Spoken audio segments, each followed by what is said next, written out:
Baiklah. Assalamualaikum warahmatullahi wabarakatuh. Kami dari kelompok 6 pada sesi 087 akan mempresentasikan hasil diskusi kelompok kami. Sebelum itu, saya selaku moderator akan memperkenalkan rekan-rekan kelompok saya. Yang pertama, Umi Latifah sebagai pemateri. Yang kedua, Zakiatul Fiona sebagai pemateri. Yang ketiga, Agnes Karisa sebagai pemateri, tetapi sekarang tidak bisa hadir, ada halangannya. Dan yang keempat, Cini Hidayati sebagai pemateri dan Cici Fiana Azara selaku moderator. Baiklah, saya tidak akan memperpanjang mukadimah, lanjut saja kepada materi yang pertama yang akan dibacakan oleh rekan saya Umi Latifah. Kepada Umi, dipersilahkan. Baik, terima kasih pada moderator. Materi yang pertama yaitu mengenai pengertian agen perubahan. Agen perubahan adalah petugas profesional yang memengaruhi putusan inovasi para anggota masyarakat menurut arah yang diinginkan oleh lembaga perubahan. Agen perubahan dalam pengembangan organisasi yaitu usaha perubahan suatu organisasi yang selalu ditandai oleh adanya orang-orang yang mempelopori, menggerakkan, dan menyebarluaskan proses perubahan tersebut. Pada agen perubahan ini berasal dari yang pertama, agen perubahan eksternal, yaitu individu dari luar organisasi yang diminta atau ditugasi untuk memberikan usaha usulan tentang perubahan. Yang kedua, ada agen perubahan internal, yaitu staf ahli dalam organisasi yang secara khusus dilatih untuk melakukan pengembangan organisasi. Yang ketiga, ada agen perubahan internal dan eksternal, yaitu usaha memadukan orang-orang dari dalam dan dari luar organisasi dalam mengambil manfaat atau kelebihan dan mengurangi kelemahan dari agen perubahan internal dan eksternal. Selanjutnya, ada karakteristik agen perubahan. Yang pertama, yaitu agen perubahan harus memiliki nilai-nilai dan sikap mental yang dapat mempertimbangkan manfaat, inovasi, atau perubahan bagi organisasinya maupun masyarakat sekitar. Yang kedua, agen perubahan harus mengetahui bahwa individu, kelompok, dan masyarakat dalam organisasi merupakan sistem-sistem terbuka yang saling berhubungan, di mana agen perubahan harus mengetahui bagaimana orang lain memandang perannya. Yang ketiga, yaitu agen perubahan harus memiliki keterampilan untuk menyampaikan kepada orang lain mengenai pengetahuan, nilai-nilai, dan keterampilan yang dimilikinya, mengembangkan dan memelihara hubungan proyek perubahan dengan orang lain, mengatasi kesalahpahaman dan konflik, membina tim kerjasama untuk perubahan dan menyampaikannya kepada masyarakat. Jadi, dapat kita simpulkan bahwa agen perubahan adalah orang-orang yang membawa gagasan baru dan pendapat atau solusi yang membantu anggota organisasi untuk menyelesaikan masalah yang dihadapi oleh organisasi sehingga organisasi dapat berubah menjadi efisien, efektif, dan sehat. Sekian materi dari saya kembalikan lagi pada moderator. Baiklah, terima kasih kepada Umi Latifah. Pada pemateri selanjutnya yang akan dibacakan oleh rekan saya yaitu Zakiatul Fiona. Kepada Ona dipersilakan. Baik, terima kasih moderator. Di sini saya akan menyampaikan materi yaitu tentang kualifikasi agen perubahan, yang mana terdapat 3. Yang pertama adalah kualifikasi teknis, di mana kompetensi teknis dalam tugas spesifik dari proyek perubahan yang bersangkutan. Contohnya pengetahuan dan keterampilan pertanian bagi seorang penyuluhan pertanian. Yang kedua yaitu kemampuan administratif, yaitu persyaratan yang paling dasar dan elementer, yaitu kemampuan untuk mengalokasikan waktu untuk persoalan-persoalan yang relatif detail. Yang ketiga yaitu hubungan antar pribadi, di mana suatu sifat yang paling penting adalah empati, di mana empati ini adalah kemampuan seseorang untuk mengidentifikasi diri dengan orang lain, berbagi akan perspektif dan perasaan mereka dengan seakan-akan mengalaminya sendiri.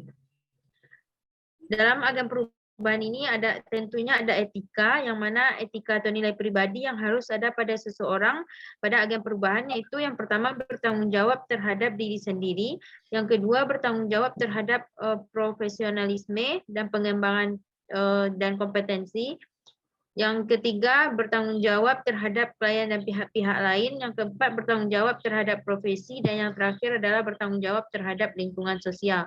Baiklah, sekian materi dari saya kembalikan ke moderator. Baiklah, terima kasih kepada rekan Zakia Tulfiana. Selanjutnya materi yang akan dibacakan oleh saya sendiri yaitu C. Peran agen perubahan dalam organisasi. Yaitu ada 5. Yang pertama, menyediakan bantuan teknis, spesialis atau nasihat. Dan yang kedua, mendiagnosis kebutuhan atau masalah perubahan. Dan yang ketiga, katalisator dalam menunjang perubahan internal. Dan yang keempat, menyumbangkan pengetahuan demi mengelola pengembangan organisasi. Dan yang kelima, merencanakan dan memimpin kegiatan pelatihan. Baiklah, itulah materi yang bisa saya sampaikan. Materi selanjutnya yang akan dibacakan oleh rekan Jenny, kepada Jenny dipersilakan. Baik, terima kasih sebelumnya moderator yang telah memberikan kesempatan. Nah, di sini saya akan melanjutkan materi tentang peranan agen perubahan dalam proses mengenalkan sebuah inovasi kepada klien. Ini itu ada 6. Yang pertama, untuk mengembangkan kebutuhan perubahan pada klien. Nah, seorang agen perubahan membantu klien menjadi sadar akan kebutuhan untuk melakukan perubahan terhadap sikap dan tingkah laku mereka. Setelah itu, agen perubahan mengusulkan alternatif-alternatif baru untuk menyelesaikan masalah yang terjadi. Menjelaskan betapa pentingnya masalah tersebut untuk diatasi dan diselesaikan, serta meyakinkan klien bahwa mereka mampu menghadapi masalah tersebut. Nah, yang kedua, untuk menciptakan hubungan pertukaran informasi. Ketika kebutuhan untuk melakukan perubahan diciptakan, seorang agen perubahan harus mengembangkan hubungan dengan para kliennya. Agen perubahan dapat meningkatkan hubungan dengan para kliennya dengan cara memiliki sikap yang terpercaya, kompeten, serta berempati terhadap kebutuhan dan permasalahan terhadap kliennya. Yang ketiga, untuk menganalisis masalah klien. Agen perubahan bertanggung jawab untuk menganalisis permasalahan para klien untuk menentukan mengapa alternatif yang ada sebelumnya tidak cocok dengan kebutuhan mereka. Nah, di sini tugas agen perubahan adalah mencoba untuk mengetahui masalah apa yang dihadapi kliennya dan mencoba menemukan inovasi yang paling tepat. Nah, yang keempat itu ada untuk menumbuhkan niat perubahan pada klien. Setelah agen perubahan menyelidiki bermacam-macam kesempatan dari tindakan yang dapat mengantarkan klien mencapai tujuan mereka, agen perubahan mencari cara agar mereka tertarik dengan inovasi yang diciptakan agen perubahan tersebut. Nah, yang kelima, untuk menerjemahkan niat klien ke dalam tindakan. Agen perubahan mencoba untuk memengaruhi sikap klien dalam menyesuaikan saran atau rekomendasi berdasarkan kebutuhan dari para kliennya. Agen perubahan melakukan secara aktif dalam menstabilkan perilaku atau tingkah laku baru di kalangan klien tersebut. Nah, yang terakhir, untuk mencapai hubungan yang berulang-ulang. Tujuan akhir dari agen perubahan adalah untuk mengembangkan sikap dan memperbarui diri dalam bagian diri klien. Ketika perubahan telah terjadi dan stabil pada klien, maka seorang agen perubahan harus dapat mengembangkan kemampuan klien untuk menjadi seorang agen of change bagi dirinya sendiri. Nah, mungkin itu yang dapat saya sampaikan. Saya kembalikan kepada moderator. Baiklah, terima kasih kepada rekan Jenny. Saya akan membacakan kesimpulan dari agen perubahan, yaitu agen perubahan ialah individu yang bertugas mempengaruhi target atau sasaran perubahan agar mereka mengambil keputusan sesuatu dengan arah yang organisasi yang dikehendaki. Dan seorang agen perubahan ialah seseorang yang mempengaruhi keputusan pembaharuan dalam arahan yang diinginkan oleh masyarakat yang akan diubah. Dan ada tujuh peran dalam proses perubahannya, yaitu yang pertama, agen perubahan membangun keinginan untuk berubah pada kliennya, dan yang kedua menciptakan perubahan hubungan yang berubah dengan mereka, dan yang ketiga mendiagnosa masalah mereka, dan yang keempat menciptakan maksud untuk merubah kliennya, dan yang kelima menerjemahkan maksud perubahan menjadi tindakan, dan yang keenam mengawal perubahan yang telah tercapai dan mencegah ketidaklanjutannya. Dan yang terakhir, menerima hubungan akhir dengan kliennya.